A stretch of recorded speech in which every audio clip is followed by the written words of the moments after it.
Welcome to Zeph's house. Come in out of the dark and pull the door shut behind you. Tonight's tale is called The Party Line. If you're under 50, you have never had to share a telephone line with your neighbors. But your grandparents did, and they thought nothing of it. It was called a party line. 6 houses, 8 houses, all strung on one wire, and everybody's phone rang in everybody's kitchen at once. So each family had its own ring, a code, so you'd know which calls were yours to answer.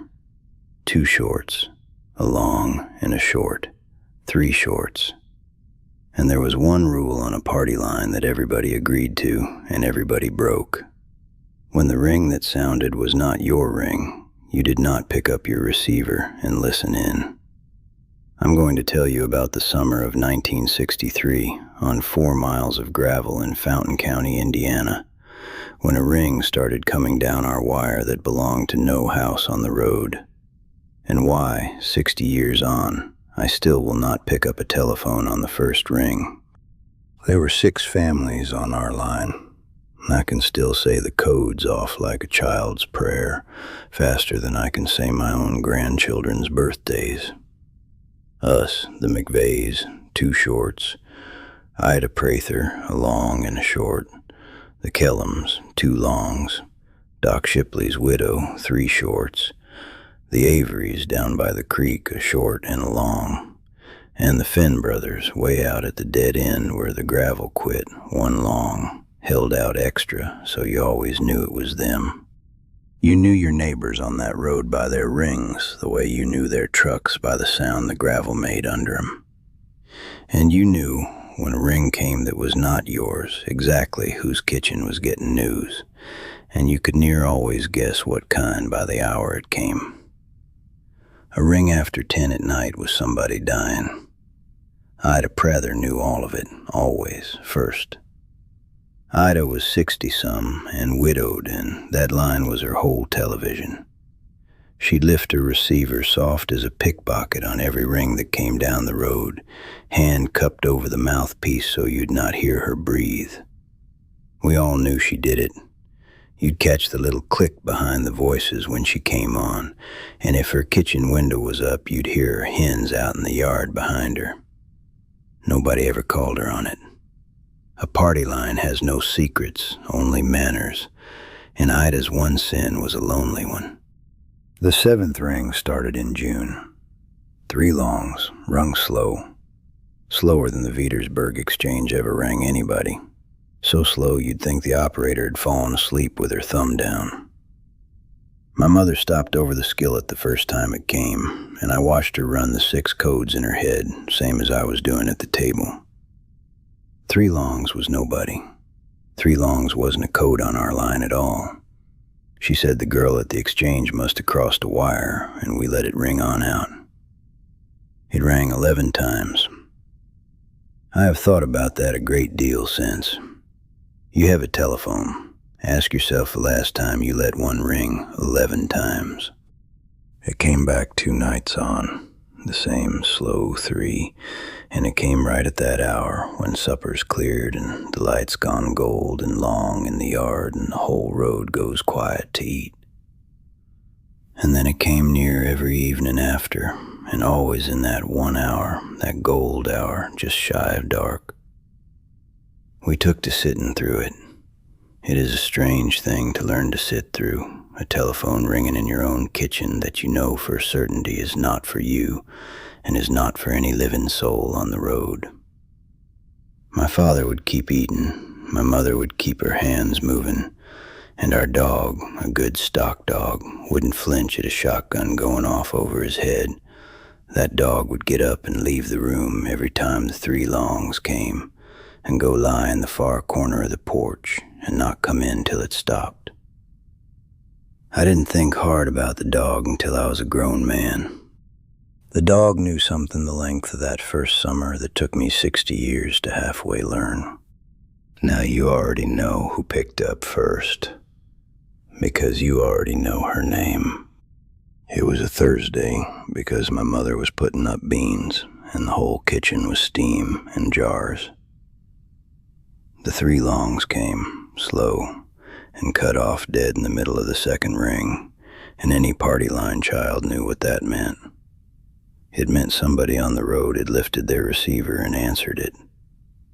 My mother, God keep her soul, was not one hair better than Ida Prather when it came right down to it. She set down her jar lifter and she lifted our receiver soft, her palm over the mouthpiece, and she tipped the earpiece out from her head so I could lean in under her arm and hear. I'm going to tell you only what I heard with my own ear, because this story has had 60 years of people gluing feathers onto it, and the true thing is plenty. I did not hear a voice. What I heard was a kitchen. A chair leg dragged on tile. A pot lid set down on a pot. Hens, faint, coming through a window screen from a yard somewhere. And I heard Ida Prather's own voice on the line say, Prather residence. And then say it again, smaller, Prather residence.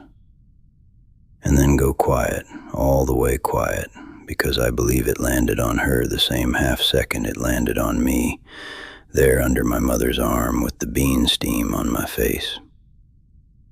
What Ida was hearing on that line was Ida's own kitchen, her own chair, her own pot lid, her own hens through her own screen. All of it coming back to her down the wire, half beat behind the real sounds of it, the real chair and the real hens right there in the room with her, like an echo returning off of something that was standing in her house, at her back, listening to her live. She hung up so hard it rang every bell on the road at once. Word of a thing like that travels a party line faster than fire.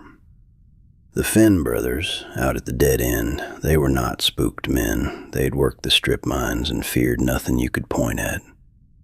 Earl Finn made up his mind to pick up the next 3 longs and cuss it clean off the wire.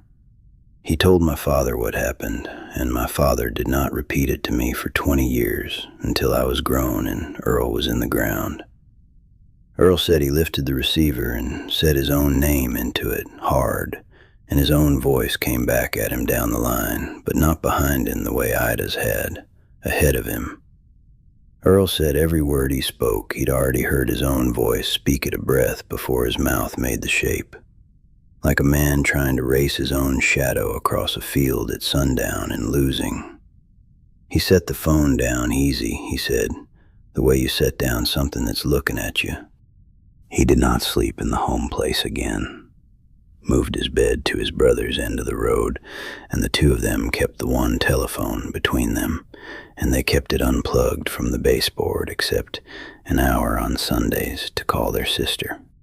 Here's a part I have turned over more than any other, the part that's kept me from ever squaring it. We finally had the county telephone man come out.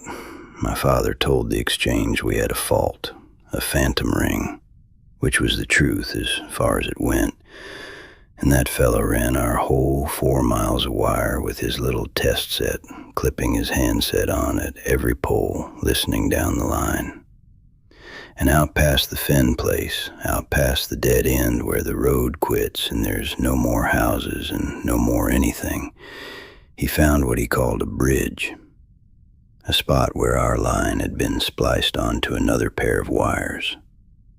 Old wire, he said, cloth insulation, cotton and tar, the kind they quit stringing before the first war. And that old spliced pair ran off north from the last pole, away from the road, up into the woods, toward nothing that was there. Because there is nothing up there.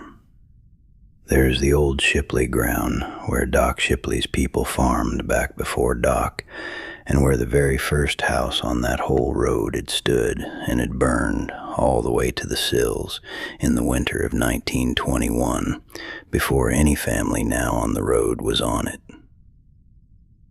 The county man walked that dead pair a little way into the trees, following it toward the burned ground, and then he came back out, and he did not finish the job he came to do.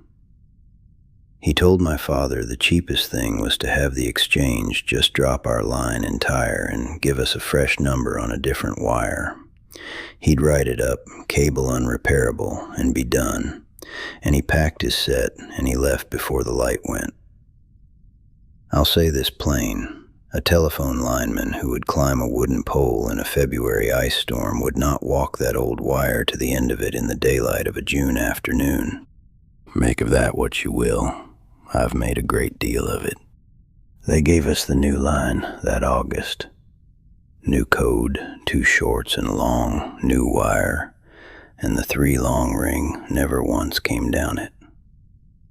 That should be the end, and for the road it mostly was. But Ida Prather kept her old phone, kept the old dead line live in her front room a full year past when she ought to have let them pull it, and paid the little fee to do it because a widow who has buried her husband will not give up the one thing in the house that still speaks to her in the gold hour before dark, even when what speaks back to her is not kind. And the evening the news came down the road, the new line now, 4 houses telling 4 houses, that Ida had passed at her own kitchen table, her heart sudden. The McVeigh boy who'd gone to check on her when her lamp didn't light said her hand was on it, on the old receiver, off the hook, lying there in her cold hand like she had finally reached out and answered the thing that had been calling her, patient every evening for a year. I was 11 the summer this started, and I'm an old man telling it now. And I've had a telephone in every house I've ever lived in, and I'll pick one up and use it same as you. But I have never, in 60 years, picked one up on the first ring. I let it ring the once, all the way through, and in that little space of the first ring, I listen. Not to the ring, under it. I listen for a kitchen that sounds a shade too much like my own, coming back to me a half-beat slow. Because here's the thing I have never once been able to square, the thing I would ask you if you were sitting across this table from me in the gold hour with the light going. The county man found where our living line had been bridged, spliced on, out past the dead end, onto that old burned dead wire running up to the Shipley ground. He found that end of it plain. He never did find the other. That's all for tonight. If this one stayed with you, leave a like and subscribe. There's a new strange tale every week. Sleep well, if you can.